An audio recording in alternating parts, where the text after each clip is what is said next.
Et bonjour tout le monde, Caroline, l'Havre de Paix, dans les Alpes de Haute-Provence, me revoilie, me revoilà. Alors, aujourd'hui, petite thématique, le bien ou le mal? Point d'interrogation. Alors pourquoi j'ai choisi ça? Tout simplement parce que c'est l'œuvre de notre chère création. C'est la direction que le Créateur a donnée. Le choix et le libre arbitre, donc le libre choix. Allez-vous prendre et choisir et pénétrer le bien ou le mal? Tout est une histoire de goût, de perception et de conscience. Alors vous allez me dire, oui, mais moi je choisis toujours le bien et il m'arrive que des catastrophes.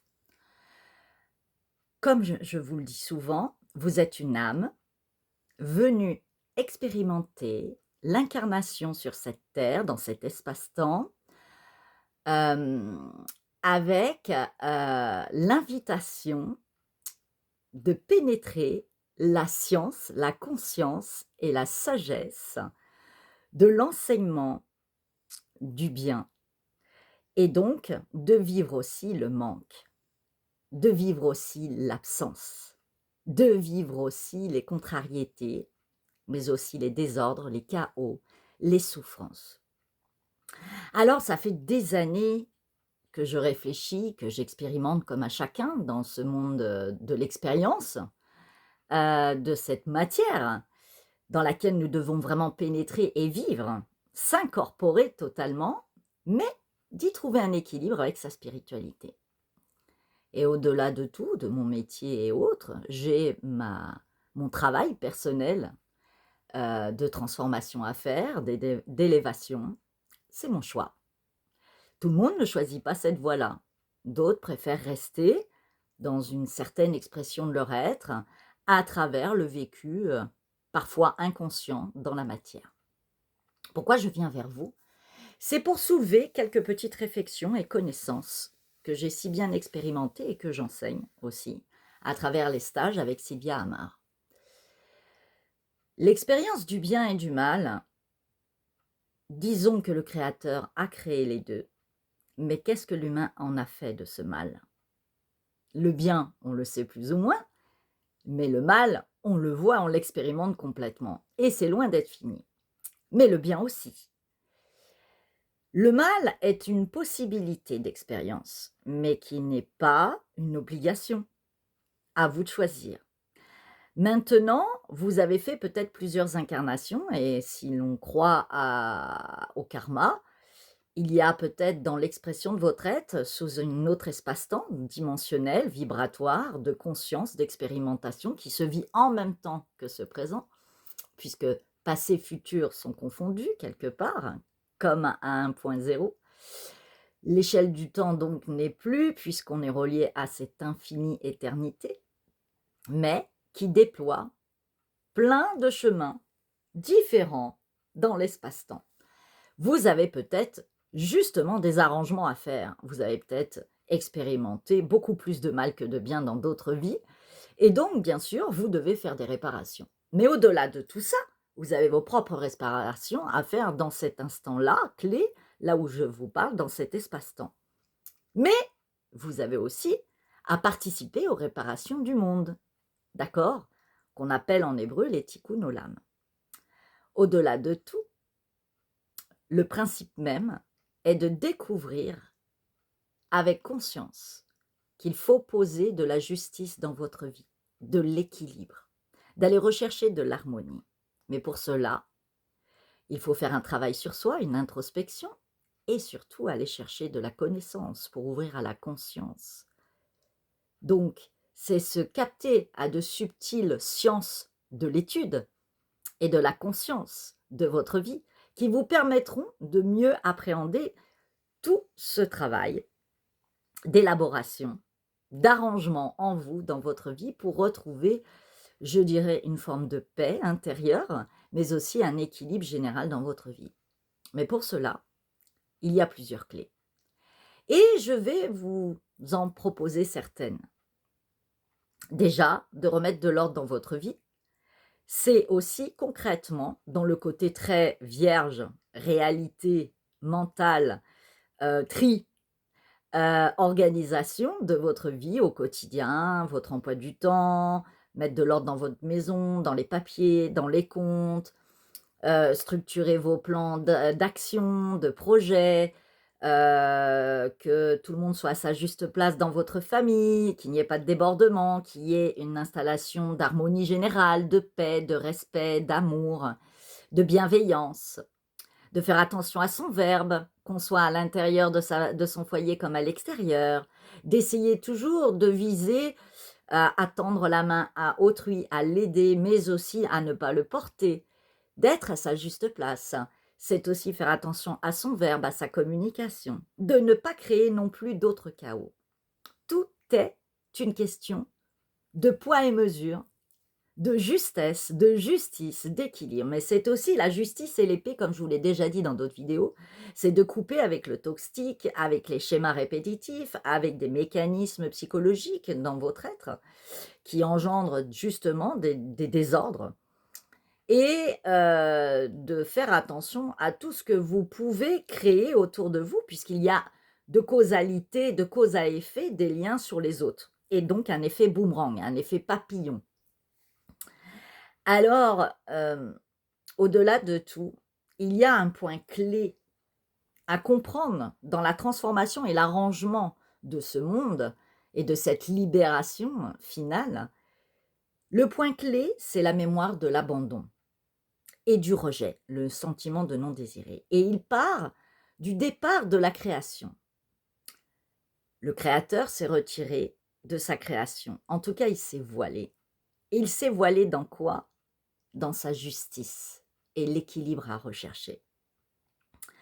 Donc le créateur est caché dans cette information qu'il faut aller toucher de près dans votre vie et de mettre en action pour retrouver et voir l'effet des bénédictions et de sa miséricorde quand vous redressez le cap, quand vous continuez avec foi à avancer, avec persévérance, avec vigilance, mais aussi avec force, avec effort, mais avec constance, et de poser cette justice.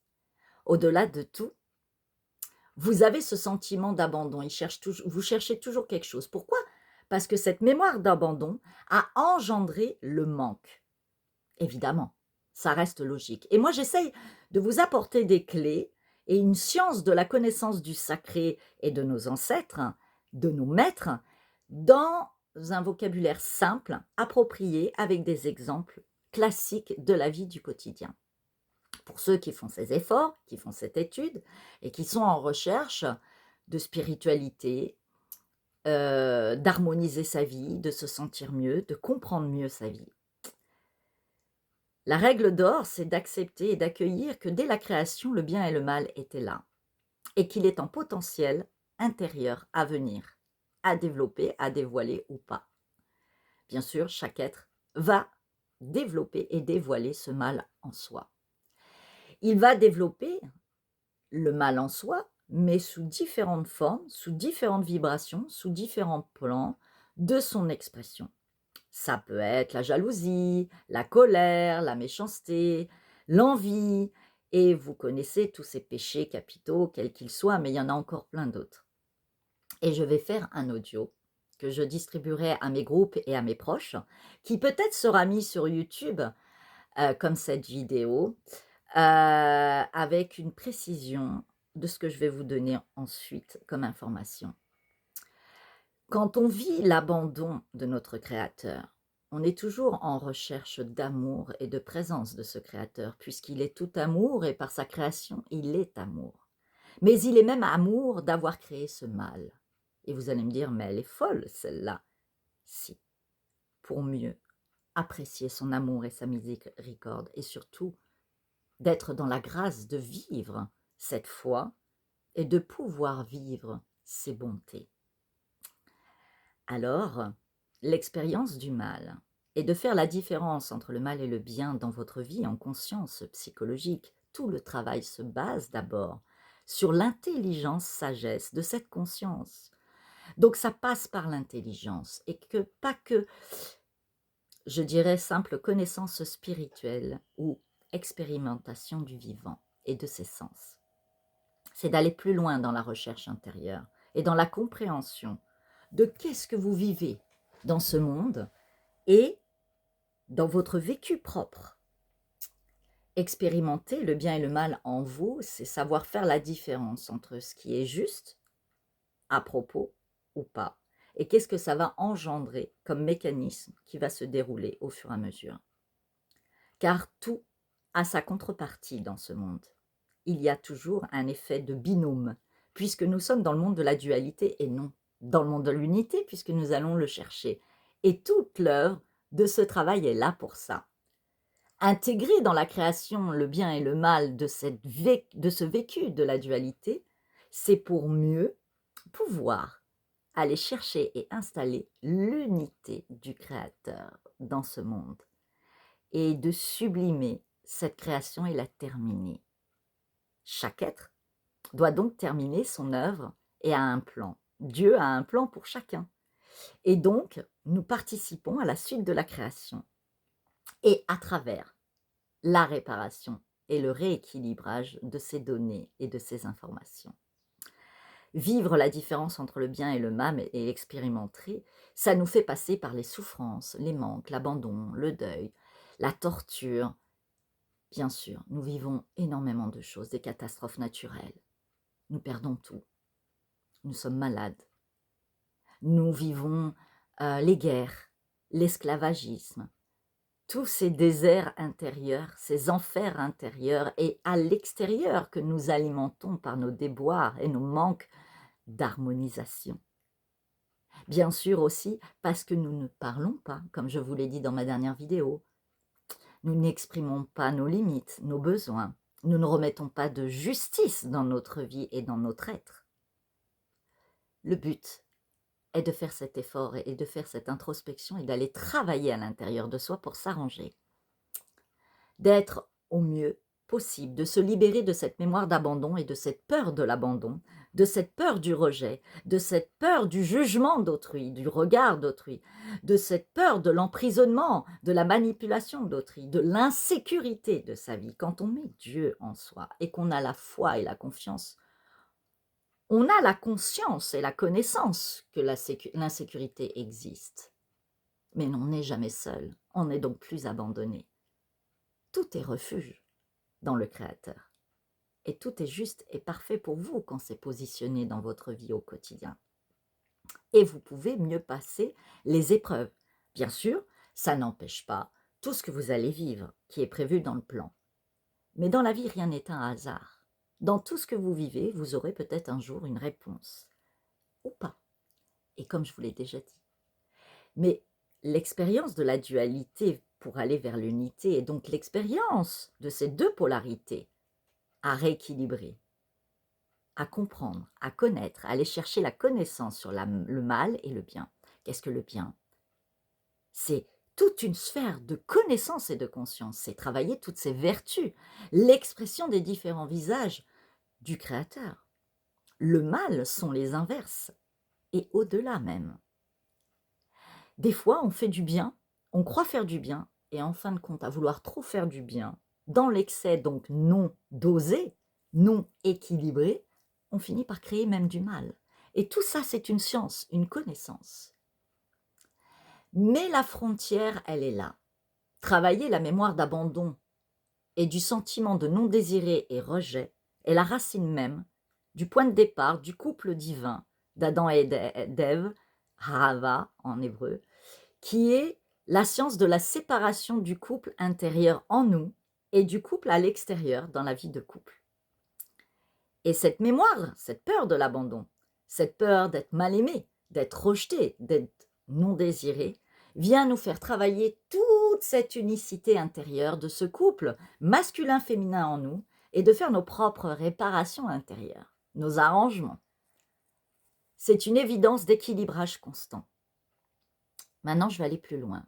Et je finirai là-dessus pour aujourd'hui, puisque la suite arrivera dans un audio, certainement, qui sera distribué par la suite. Il faut comprendre que dans la création, au-delà de plein d'informations, nous avons énormément de transformations à faire à travers nos vécus. Et c'est à travers la souffrance et les désagréments de l'expérience que nous finissons par nous remettre en question, à nous regarder dans le miroir et à éviter de reproduire les mêmes schémas. Mais des fois, il en faut 10, 20, 30 schémas pour comprendre la leçon, puisque tout est une question de leçon. Le créateur n'intervient pas dans tout ça. Il nous fait des signes parfois. Mais tant qu'on n'a pas pris la leçon, ça se reproduit. Tout ceci, au fur et à mesure que nous apportons un équilibre dans notre vie, dans notre quotidien, dans notre être, dans notre conscience, nous participons à cet équilibre général du monde. Donc progressivement, nous revenons à notre juste place, à l'intérieur et à l'extérieur, dans notre manifestation dans le monde. Chaque être qui fait ça est dans cette justesse qu'on appelle les justes. Il est vertueux, il est équilibré et il a un sens de la direction, avec foi.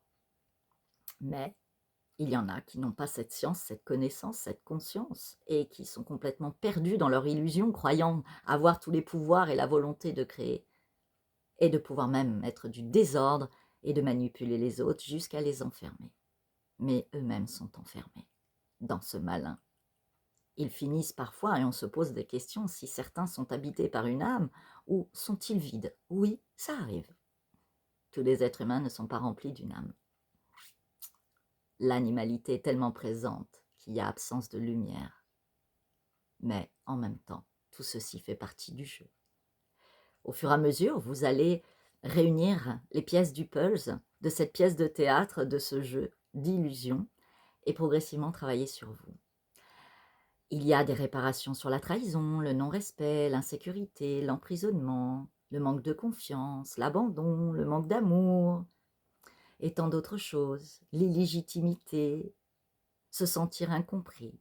Tout est une liste et je la donne dans mes stages régulièrement, je l'ai déjà donné dans des documents. Et tout ça fait partie de la thérapie. On n'invente rien et j'en dis pas plus que les autres, mais je reprends. Au-delà de tout, toutes ces réparations, il faut comprendre que le malin s'est intégré dans l'ordre de la création. Et il s'est intégré dans chaque facette de la création. Sauf toute la nature qui est harmonie et conscience de créer d'harmonie. Chaque chose est à sa juste place, y compris tous les animaux et tout ce qui va avec. Minéraux, végétaux, animaux. La seule chose, c'est nos animaux intérieurs qui, n'étant pas transformés, maîtrisés, manquent d'humanité en nous. Oui, nous sommes des animaux humains et nous allons vers un humain-humanité. Mais pour cela, nous devons passer par l'homosens. Oui, développer ses sens et intégrer son incarnation en pleine conscience dans ce corps de chair, de vivre cette incarnation, c'est ici que tout se passe, à travers nos sens, et puis tout doucement monter vers la conscience pour se connecter et vibrer notre essence divine. Là est l'enjeu et aller vers cette humanité, être un homme pour Dieu. Mais au-delà de ça, je vous ai dit que le malin, comme le bien, a pénétré la création sous toutes ses formes et dans sa constitution première. Au-delà de la création étaient déjà les 4 éléments, le feu, l'air, l'eau et la terre. Ces 4 éléments font partie de la création et ils font partie donc de notre création, de notre corps de chair, de notre esprit et de tous les mécanismes qui font fonctionner qui nous sommes. Le malin est dans chaque sphère des 4 éléments en nous. Et là est l'enjeu de la réparation. Alors, vous allez me dire, je vous ai donné de grandes clés. Au-delà de toutes ces explications, les grandes mémoires à travailler sont quoi? Le mensonge, la trahison de vous-même. Enlevez vos masques et arrêtez d'être en dualité. Acceptez les ombres et les lumières de qui vous êtes. Allez rechercher un équilibre et posez cette justice de grâce. Merci. Ensuite, de travailler sur la peur de l'abandon, du mal-aimé et du rejet, qui va engendrer tous les autres mécanismes et désordres psychologiques, de toute la liste qui suit de la psychologie et de la psychanalyse. Et surtout, d'aller chercher la connaissance et la conscience de ce savoir, de cette sagesse initiatique ancestrale de nos grands maîtres, de nos initiés, Eh oui, qu'on retrouve dans des textes sacrés, dans des enseignements de tous les pays. Car chaque pays a ses traditions, ses coutumes, a ses textes sacrés. Il est vrai que tout réuni, il y a un plus dans la Torah. Et ce peuple choisi des justes, qui sont ce peuple d'Israël, il y a quelque chose de supplémentaire. Et là est l'enjeu de toute la direction de ce monde. Et quand vous regardez l'histoire, tout tourne autour de ce peuple. Que ça soit problème de territoire, d'enjeux économiques, social, militaire, guerre, mais aussi spirituel, religieux. C'est bizarre quand même. Avec deux peuples qui s'affrontent. D'un côté les musulmans, de l'autre côté les juifs. Et quand vous regardez la carte de toutes les religions, vous voyez bien que c'est la primauté. Et qu'en plus, il y a tout ce qui est dans l'ordre du catholicisme, mais qui est à côté. Il n'a pas été jusqu'au bout des enseignements qui leur étaient laissés, même par les Templiers qui l'avaient mis en lumière. Alors, choisissez le chemin qui se doit pour vous et qui sera juste, quoi qu'il advienne. Ce n'est qu'une idée, une proposition. Allez travailler les 4 éléments en vous. Allez chercher cette science. Qu'est-ce que les 4 éléments? Vous pouvez retrouver des vidéos avec quelques enseignements que j'ai sur ma chaîne YouTube. Nous faisons des stages avec Sylvia Amar chaque été sur les 4 éléments et tout cet enseignement de sagesse initiatique, ancestrale, des 4 éléments et de l'intégration et du travail de l'unité d'Hachem avec le nom divin, le tétragramme. Et donc, depuis 2 ans, nous faisons ça. C'est une forme d'une école du Nouveau Monde qui m'avait été transmise en message il y a plus de 20 ans de ça, quand j'ai ouvert l'Havre de paix. L'Havre de paix, c'est Éden. Voilà. Et il est sur terre. Et il a toujours été. Et la lumière d'Hachem a toujours été là, cette Shekhinah. Elle n'est jamais partie. Et le Mashiach a toujours été aussi. Et déjà, en part dans chaque être de l'humanité. Vous êtes tous des messies pour vous. Et c'est pour ça ce travail intérieur. Alors allez chercher la connaissance et la conscience des 4 éléments. Car le mal, le malin, c'est le mal, c'est le mauvais sans le 1, malin. Le mal qui n'a pas intégré le 1 pour devenir bien, n'est-ce pas? Allez chercher la connaissance des 4 éléments, allez travailler sur votre mémoire d'abandon, rejet, mal-aimé, non désiré, et votre trahison, votre mensonge à vous-même, et allez travailler cet équilibre et d'intégrer cette dualité, d'accepter vos ombres et vos lumières, de ne plus résister. Par contre, de pénétrer vos ombres, d'aller les chercher, de les nommer, de les identifier, de les travailler en profondeur en vous et de transformer les choses. Oui, c'est en pénétrant le mal en vous au plus profond de vos eaux troubles que vous pourrez sublimer tout ça. Donc c'est en baissant l'intensité de la puissance du mal en vous et de vos manifestations à l'extérieur que vous allez pouvoir l'absorber progressivement, le transmuter puisque vous allez devenir un nouvel être, oui, et de ces ombres, de ce malin, vous en aurez des bénéfices incroyables, de capacité, de potentiel, de maîtrise, de paix intérieure et de bien. Voilà, de l'ombre à la lumière. Tout est une question de vase communicante et de transformation et de délier tout ça, de sublimer tout ceci. Oui, le mal a pénétré les 4 éléments aussi, à l'intérieur de vous. Et c'est un grand voyage intérieur auquel je vous invite aujourd'hui même. Merci de m'avoir écouté, merci de faire passer ce message et avec grand plaisir de vous retrouver bientôt. Comme d'habitude, je vous aime, bonne aventure.